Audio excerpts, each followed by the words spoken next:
Post-apartheid South Africa has 11 official languages, but English is increasingly dominant. At some schools, this is problematic for children who speak other languages at home. So, how do they cope? The small town of Elliot is home to 9-year-old Mbarsa Sodludla. He's a bright boy, but despite this, he's at a disadvantage. He's grown up speaking Kwarza, but South African schools do their exams in English and Afrikaans, so he has to learn a whole new language before he can understand his schoolwork. The result is an advantage for the English and Afrikaans children and the marginalisation of African languages. But luckily for Mbarsa, his school is piloting a whole new approach to language. Elliot High School has adopted a groundbreaking new language policy, teaching children in 2 languages at the same time, their home language and English, for the first 6 years of school. Kids find it very difficult to conceptualize in a different language that's now not their mother tongue. And if these concepts need to be formed in another language, the child first needs to think in their mother tongue and then actually translate it into the language of learning and teaching. The solution is bilingual teaching for the first 6 years of school.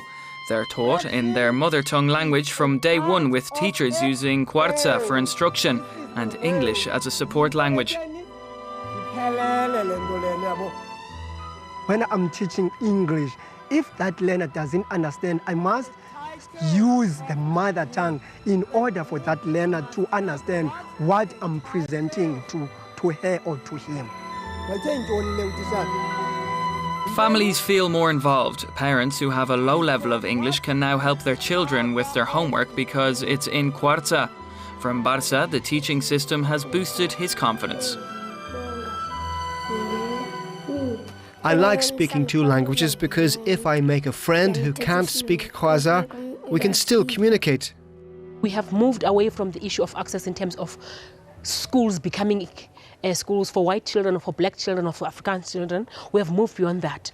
But now it is a quality of meaningful education within the system. When you have already entered the system, how much do you leave the system with that is going to make you feel that you can give back to the country? This appears to be a step in the right direction for fostering a truly multilingual society. It's a chance for children to have a far better education.